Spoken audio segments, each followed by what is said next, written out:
All right, how am I turning used motor oil into diesel fuel? Let's go over it. I know this is all the apparatus here. It looks complicated. I promise you it's so easy a caveman could do it. Let's check it out, shall we? So up top we have our water separation barrel. So how does this work? Well, the oil gets mixed with either gasoline or diesel fuel depending on what the situation calls for.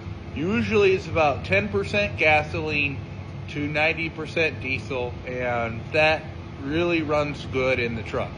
So after 55-gallon drums of oil are mixed with 10% gasoline, they get pumped up through that hose up into our water separator. Now, on the back of the water separator, there's a ball valve here. You see that?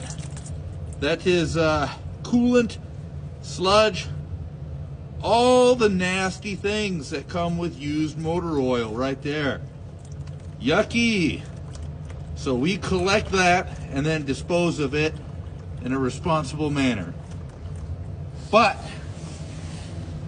this outlet, as you can see, is quite a few inches taller, or I should say up, than that one. So none of that schmoo is going to end up going through this pipe. And that leads us to the next step in the process. After we fill that tank up, I can open that ball valve and I hang one of these sock filters from it. This one here is spent, but these are 1/2 micron sock filters, and it just hangs on there and drips through there with gravity. And we put this large funnel on this tank underneath it. Let's explain the tank, shall we? We have our funnel where the oil goes in. This is the valve that closes that off. Below that we have our sight gauge. As you can see, we've got about 40 gallons of oil in here. This tank holds 50 gallons. And then on the front here, we have an air release. And then we have our Schrader valve where we put air pressure in. Here's our air pressure gauge, our final filter, and then our fuel nozzle gets fed from the hose here.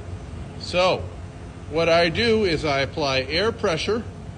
We put about 20 psi in there and have all these valves closed, and then the air pressure forces the oil, because this tube extends all the way to the bottom, the air pressure forces the oil out, and we can either fill up the truck or we can fill up the tank here for the waste oil stove.